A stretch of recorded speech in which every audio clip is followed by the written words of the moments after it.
Ah, ça doit être bon. Là, il doit marcher le micro. Ouais, ok. Bon, je vais recommencer. Je ne sais pas pourquoi ça ne marchait pas, parce que j'ai absolument rien changé. Du coup, je vous disais, bonjour à tous. Merci d'être là ce soir. On est désolé de ne pas avoir fait le live crypto la semaine dernière, mais vous inquiétez pas, on le refera. Il y a une semaine où il y aura 2 lives, comme ça vous ne perdez rien. Aujourd'hui, on va faire du forex. Je suis aussi désolé que Dylan Char ne peut pas venir, il est indisponible aujourd'hui. Mais on va faire de l'euro-dollar parce que j'en fais un peu plus, parce que vous n'êtes pas sans savoir que les cryptos sont cotés en dollars et que du coup, je trade un peu plus l'euro-dollar pour couvrir mes investissements crypto. Donc voilà. Normalement, je vous ai activé tout le chat pour que vous puissiez discuter. Le temps que tout le monde arrive, on va se laisser une petite minute. Je vais en profiter pour aller chercher la chaîne YouTube d'IronFX où vous aurez tous les replays dans toutes les langues, mais bien sûr, il y a des replays en français. Ne vous inquiétez pas. Et comme ça m'évitera que vous me le demandiez, parce qu'à chaque fois que vous me le demandez, comme ça, je peux vous le mettre. J'espère qu'en tout cas, vous avez passé une bonne semaine, que vous avez fait de bons trades, que grâce au webinaire, vous avez bien progressé.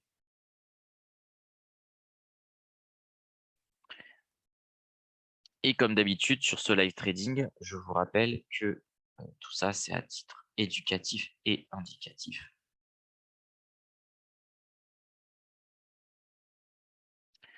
Voilà, je vous ai mis le lien de la chaîne YouTube. On va partager écran et on va pouvoir commencer.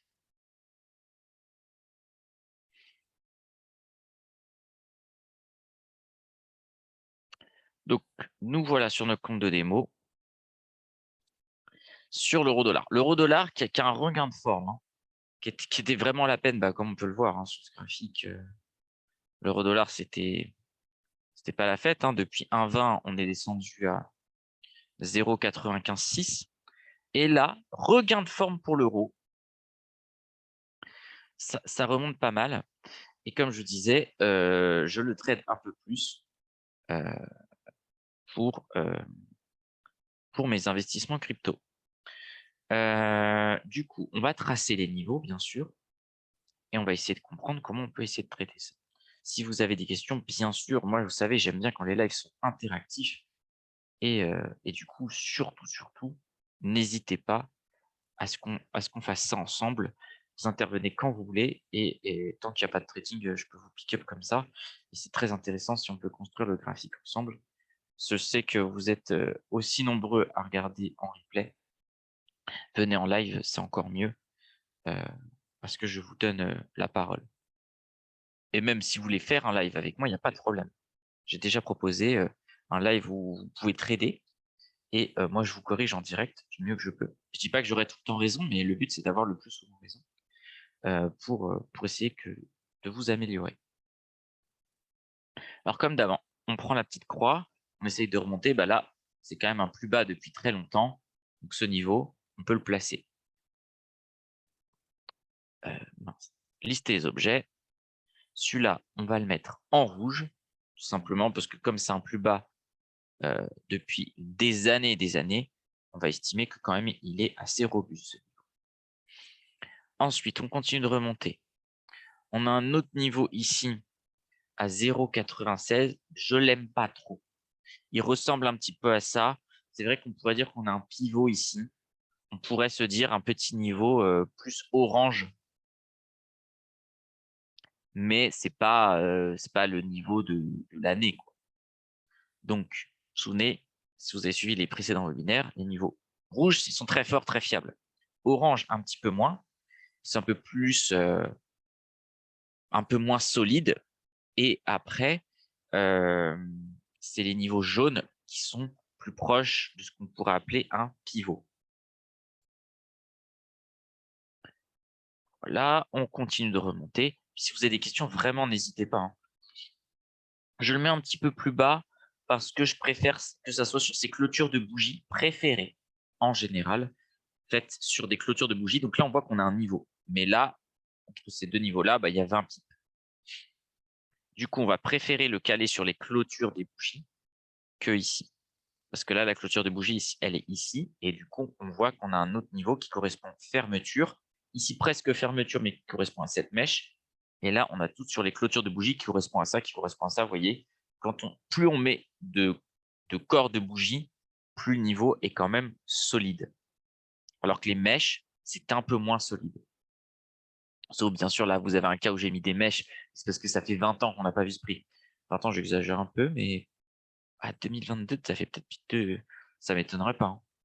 On va regarder ça ensemble par curiosité, mais ça m'étonnerait. Je sais pas s'ils ont l'historique assez grand.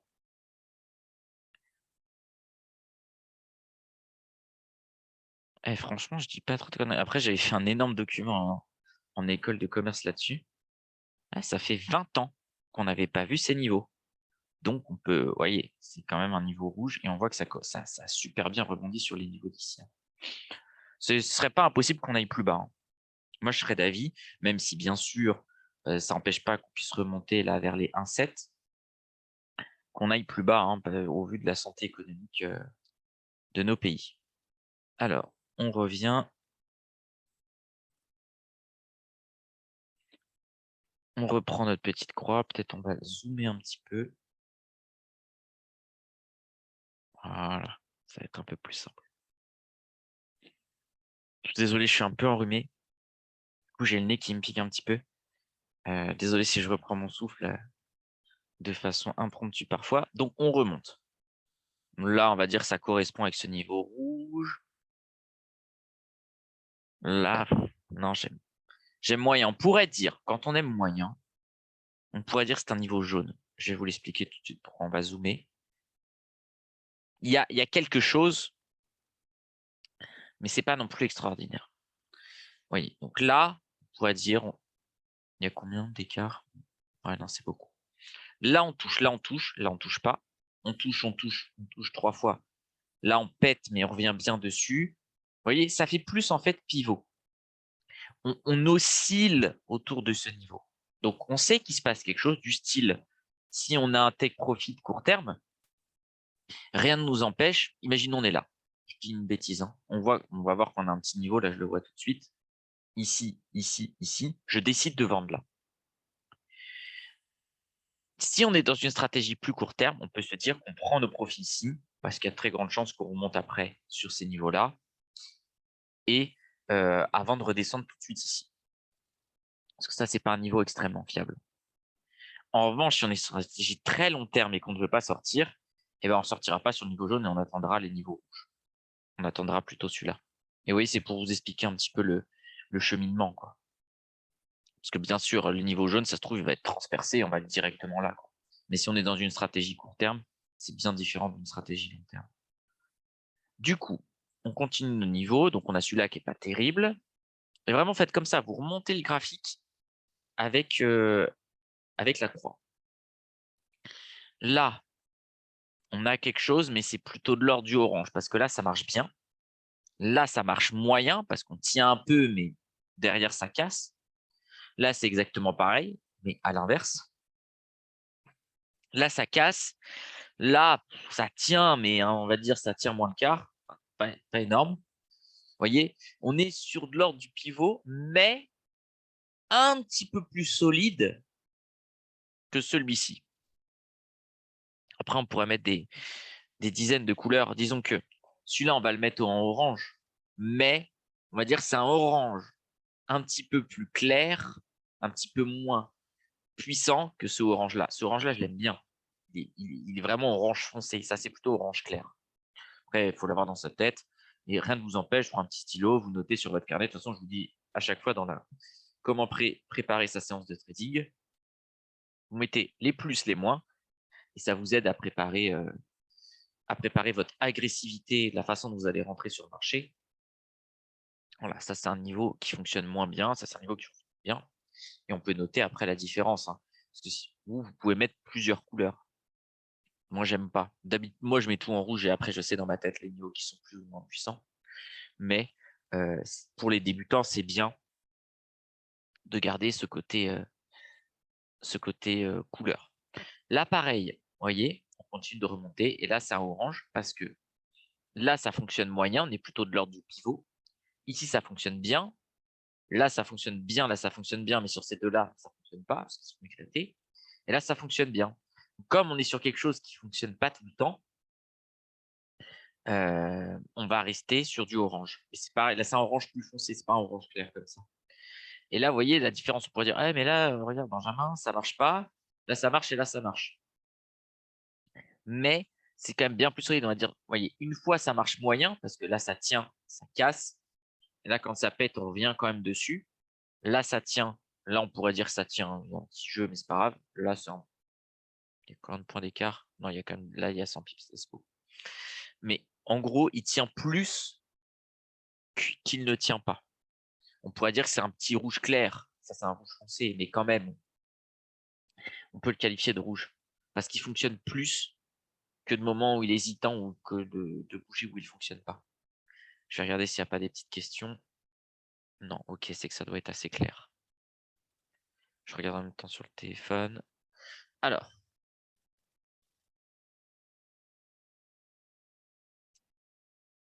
Ici, pareil, ça reste du orange. C'est pas mal, vous voyez. Là, on oscille, marche pas, marche, oscille. Là, on pourrait dire que ça marche, marche et pète. Vous voyez, c'est autant de plus que de moins. Donc, on le met en orange. Je passe maintenant parce que je pense que vous avez compris un peu la mécanique. Là, c'est un peu plus compliqué. Parce que là, ça tient vachement bien. Là, ça pète, mais ça pète pas non plus de fou. Là, ça marche bien. Et là, quand même, il y a la bougie qui s'arrête là.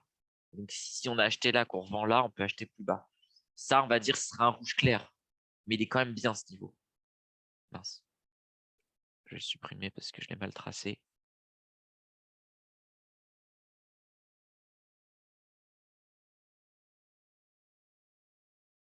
Il y a quand même quelque chose, vous voyez. Je vais le tracer en deux fois, là, comme ça. Ouais, celui-là est mieux. Okay.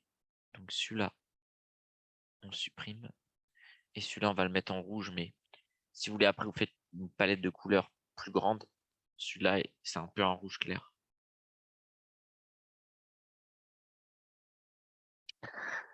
Donc c'est pas mal. Et après, on a un joli niveau ici qui fonctionne quand même assez bien, qu'on peut garder en rouge, rouge clair, rouge moyen, quoi. Ok.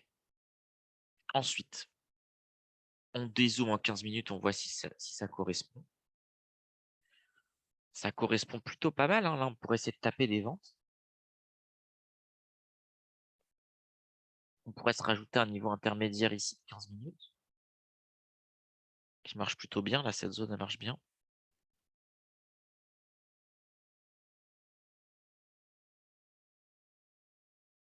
Oh, c'est pas mal. Et après, on aura un niveau ici. Hop. C'est pas mal. On est dans une bonne zone là où on peut trader. Alors, ensuite, calcul des lots. C'est vrai que j'en parle pas à chaque fois. Un lot d'euro-dollar, c'est 100 000 $. Et moi, je vous dis, ne dépassez jamais pour du court terme un effet de levier de 10. Sinon, un effet de levier de 3, c'est pas mal. Vous pouvez faire aussi en dessous, bien sûr. Mais dépasser 10, c'est on va plus sur de la chance qu'autre chose. Donc, je le recommande pas trop. Donc là, on a un compte à 300 000, ce qui veut dire qu'on a le droit de faire 3 lots. On ne met pas 10 comme on mettait sur le Dow Jones. On en met 1 et on en fait 3 fois 1 si on veut rentrer en 3 cartouches. Et là, c'est simple. Hein. On y était, dès qu'on va être sur cette zone de prix, un 30-50, on va vendre et on voit que ça marchait bien. Parce que là, il marche. Là, ça marche, là, ça marche. On est un petit peu plus agressif. Parce que, comme vous disiez, moi, je reste quand même baissier sur l'euro-dollar. Donc, ça ne me dérange pas de taper le niveau un petit peu plus bas, qui confirme une fois, deux fois, trois fois, quatre fois, 5 fois. On n'hésite pas à rentrer. Si on voit 50, on revendra direct.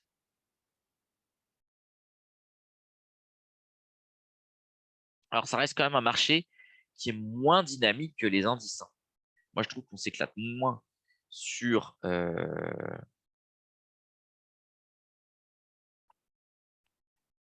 sur le forex que sur les indices, mais ça se traite quand même très bien. C'est plus compliqué aussi. Moi, je pense, ça reste mon avis personnel, hein, même si c'est un avis qui est quand même partagé pas mal par les gens du milieu, que le forex, c'est quand même vachement dur. Parce que vous tradez deux produits en même temps, vous tradez l'euro et le dollar. Et je trouve que les mécanismes sont super compliqués. Et d'ailleurs, qu'est-ce que représente l'euro-dollar en vérité, en finance? C'est juste la différence de taux d'intérêt, en fait. Si les taux d'intérêt zone euro sont plus élevés que les taux d'intérêt dollar, l'euro vaut un peu plus que le dollar. Et inversement. Alors après, il y a de la macroéconomie, tout ça. Mais je veux dire, à la base, c'est ça que ça représente. C'est juste un différentiel de taux d'intérêt. Après, bien sûr, il y a l'offre et la demande, il y a l'appréciation de chacun. Ça, c'est des produits qui représentent quand même l'état futur du marché. Quand bien même on est sur le spot, c'est l'instant T, mais le marché essaie toujours un petit peu d'anticiper. C'est pas exactement ça, mais c'est pour vous donner un petit peu la genèse de ces produits. Et au niveau du spread, c'est très correct. Là, on est sur un point à 18h20. Donc, c'est très, très, très correct. Il n'y a aucun problème à traiter ce produit. Est-ce que vous avez des questions? Parce que là, c'est vrai que c'est pas très. Mais après, on peut se dire que on était en paper trading, qu'on l'aurait pris ici très certainement le trade. Alors, si on prend ici, là, on gagne 12 pips. Quand est-ce qu'on clôture? Si on veut essayer de faire un peu de money management, ça fait beaucoup 25 pips, hein. Allez, on remonte un peu. Je pense que si on le cut vers 30, là,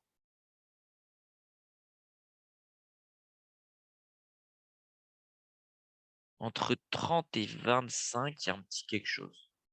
Donc 30, c'est ici. Et 25, c'est là. Et si on devait mettre un stop loss, non, on va rester 1 minute.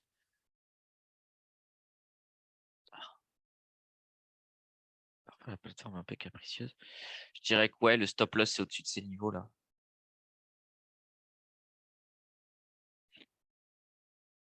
66, 67, on sort. On sort, même s'il y a des petits trucs, ça peut aller beaucoup plus haut. Et là, si on voit 27, en gros. Ouais, je dirais 27, 28, on sort. On regarde un petit peu au touch avec la vitesse. Parce que je vous rappelle que si on est en mode scalping, moi, je n'aime pas garder les trades plus de 5-7 minutes. Donc là, si on est rentré à 50, ça fait quand même un paquet de temps qu'on est dans le trade. On peut se dire, du coup, on sort sur la bonne haute. Si on voit 33, on sort, en fait. 33, c'est pas mal.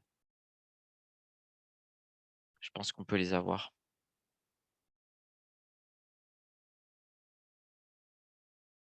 Ouais, parce qu'au-delà, c'est possible, mais ça va mettre tellement de temps. Ça revient, c'est plus du day trading, c'est moins du scalp quand même.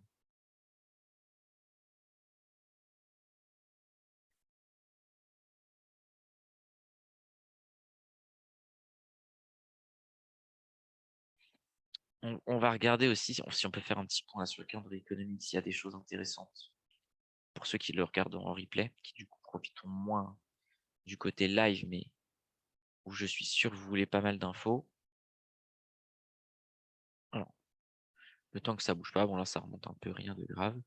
J'arrête l'écran et je le remets sur le calendrier économique. Comme ça vous donnera une petite idée. On peut se faire une petite analyse macro. Comme les marchés ne bougent pas trop. Et ce qui est normal, comme je l'ai dit, l'euro-dollar, c'est pas non plus la grande éclate, quoi. Alors, on va faire en mode cette semaine. Regardez ce qui est de bien. Les discours, on ne pourra pas les analyser du coup parce qu'on n'a pas la réponse tout de suite. Ça, c'est vachement bien. Même si à noter, même, on attend des 0,3, mais on reste quand même vachement en dessous du précédent. Si on veut savoir un peu ce qui s'est passé, rien ne nous empêche de cliquer sur le document et de regarder un petit peu comment ça s'est déroulé, quoi. On voit la borne basse récente, ça reste quand même le -2. Et la borne haute, c'est le +2, quoi. Faut pas sortir de ce range. Donc là, un +0,9, c'est bien, mais c'est pas un changement extraordinaire, quoi. On voit que c'est quand même un chiffre qui est plutôt stable, et là, c'est la période Covid. Ensuite, ça, on s'en fiche. PIB Japon, ça, c'est vraiment pas top.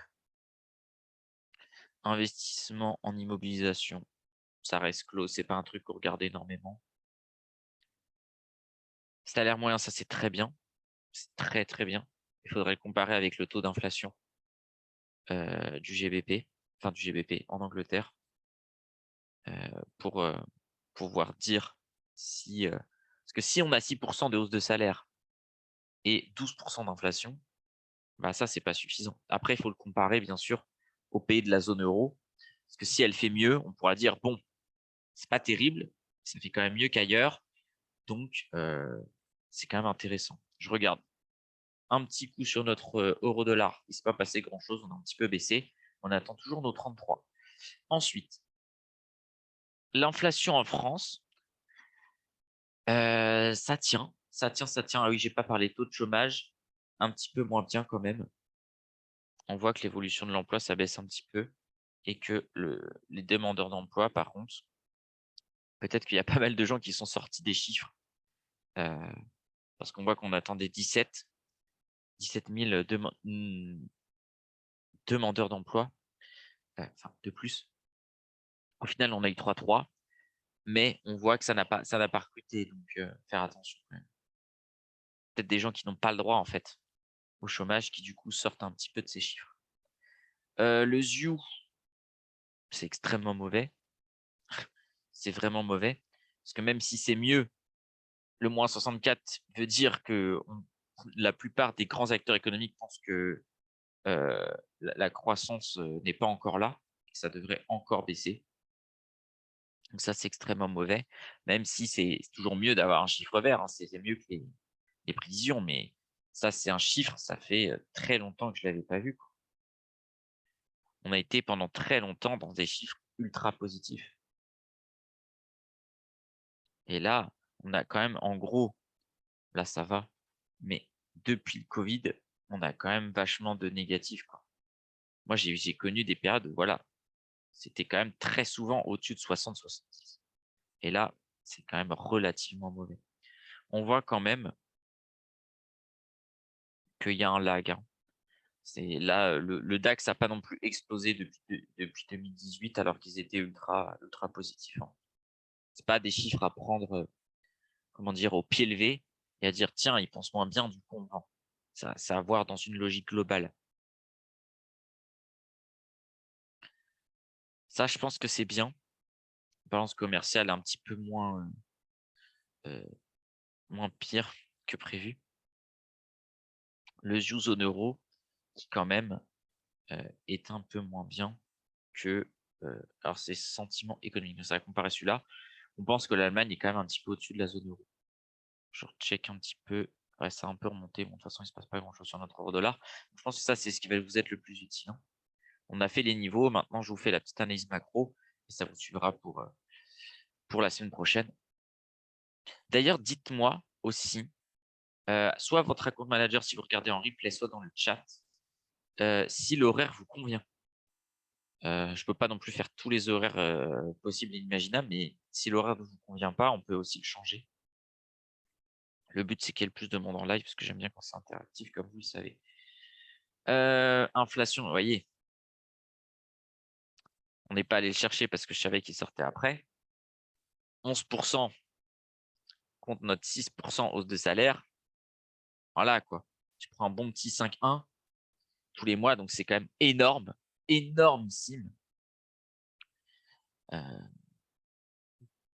Énormissime de rester ça sur l'annuel. En gros, tu perds 5% sur ton salaire, en sachant que les salaires sont élevés quand même en Angleterre.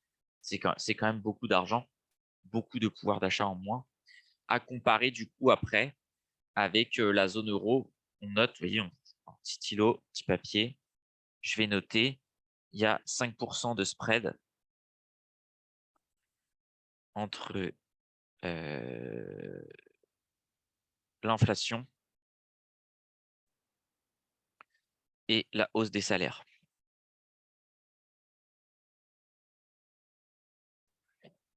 Voilà, tout ça, on s'en fiche un petit peu. Ça, on s'en fiche. Vente au détail, bah, c'est bien que ce soit mieux que prévu, mais c'est pas ça qui drive le marché. Ils sont vachement bien, ouais. Ils sont que 0,4% d'inflation mensuelle. Ouais, c'est quand même vachement mieux que l'Angleterre. Ils ont 5,8 d'inflation. Ouais, notre euro-dollar qui est complètement endormi. Tout ça, on s'en fiche un peu.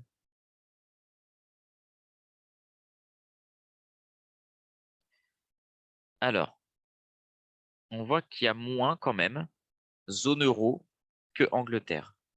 Il faudrait du coup aller chercher la hausse des salaires. Et on sait très bien que la hausse des salaires, je doute qu'elle soit à 6% en zone euro. J'apprécierais, mais il faudrait regarder un petit peu cet écart pour voir si on ne peut pas faire un écart en faveur du GBP qui a plus de chances. Pensez-vous que nous verrons une nouvelle chute sous la parité? C'est ce que j'ai dit en début de webinaire. C'est mon scénario en tout cas. Je vous invite à compléter les recherches que j'ai faites et que je vous donne aujourd'hui pour vous faire votre propre avis. Et la BCE va-t-elle intervenir pour corriger l'inflation? On voit qu'elle y est complètement incapable. Donc, peut essayer, mais je pense qu'ils ne savent pas faire ça. C'est même eux qui l'ont créé. Donc, je pense qu'aujourd'hui, la BCE n'est peut-être pas forcément le meilleur acteur pour le résoudre. C'est plutôt pas le marché, mais le marché, on va dire en général, pas le marché boursier. C'est nous, c'est un petit peu les États et aussi les entreprises, quoi. Inscription hebdomadaire au chômage, bon, c'est un petit peu moins prévu, mais ça change rien. C'est quand même pas terrible, quoi. Genre, il y en a plus, quoi. On préfère quand c'est moins.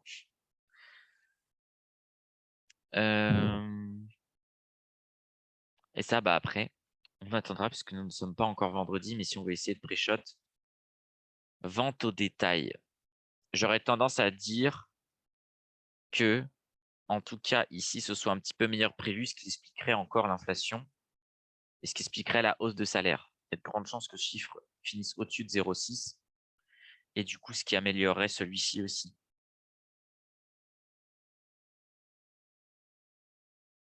À voir. Ça devrait être un petit peu mieux. Et ça, après, c'est pas très intéressant. Alors, est-ce qu'il y a des questions sur ça? Sinon, on va passer, je regarde l'euro-dollar, hein. On fait 1,0339, 1,0340. Donc, on a bien fait de switcher sur ce petit exercice parce que là, sur le Forex, enfin, il se passe rien du tout. Donc, on ne peut pas commenter plus quand on a une volatilité de 1 pipan. Alors, pas de questions, c'est que ça doit être assez clair. Puis, vous n'hésitez pas, hein, de vous noter. On en reparle la semaine prochaine. Vous voyez que votre account manager, c'est pas du tout un souci. Alors, semaine prochaine, prêt à la production, ça c'est intéressant. Ça, il faudra regarder. Ça fait partie des choses qu'on a envie de savoir. Au vu des chiffres qu'on a eus, il y a des chances que ce soit positif. Positif, hein, que le chiffre soit positif, ce qui du coup serait négatif pour nous. Enfin, il faut que ça se calme un petit peu, donc on cherche quelque chose autour. En dessous de 2% serait bien. Entre 0 et plus proche de 0, c'est mieux. Et autour des 1%, c'est pas mal quand même. Mais il faudra en dessous de 2. Ensuite, ça, on s'en fout. Tout ça, on s'en fout. Mardi, c'est tranquille. Mercredi, les PMI, ça va être intéressant. Alors, comment lire les PMI? Je sais qu'on l'a déjà vu, mais je vais vous le réexpliquer. Là, vous voyez des chiffres. Et vous dites, ah bah c'est pas mal, 45, 46, on a vu des chiffres négatifs avec le PMI, comment ça se regarde? C'est base 50. Si on est au-dessus de 50, la production, en gros, et l'attractivité économique des entreprises augmente. C'est positif. Si on est en dessous de 50, c'est négatif. Si on est 50, ça ne bouge pas. Donc, c'est globalement nul. En plus, on voit qu'ils attendent pire que ce qui a été fait la précédente fois, pour le mois d'octobre. C'est vraiment très mauvais. On voit quand même que la France résiste bien. Pour la France, c'est cool. Sinon, attention, Mercredi, ça, c'est des chiffres qui sont assez mauvais. Tout ça, on s'en fiche. Inscription hebdomadaire au chômage, on regardera. C'est pas non plus extraordinaire. En fait, tant que ça reste dans le range de ça, si c'est 200 000, 220 000, tout le monde s'en fout. Si par contre, on a quelque chose comme 100 000 et 300 000, bah, ça pourra faire un petit peu bouger le marché. Mais il faut voir vraiment des grands écarts. Si on a 500 000 ou 0, ou moins 100 000, c'est quand, enfin 0, je veux dire, c'est quand même intéressant. Les PMI, on vient de voir. Eux, ils attendent meilleur que prévu aux États-Unis, enfin meilleur que la dernière fois. Donc, c'est pas mal. Tout ça, on s'en fiche un petit peu. Là, on a quoi? IFO. Ah, il est pas mal, l'IFO, quand même. Hein. On va regarder, parce que c'est pas un truc que je connais par cœur. Hop, cela, on les vire. Regardons un petit peu. Ouais, vous voyez, je me trompe un peu. C'est pas mal, mais c'est quand même sur une pente descendante. C'est pas mal. C'est pas catastrophique, là, comme le 70, 74. Mais on veut quand même des chiffres. On peut avoir bien meilleur. OK.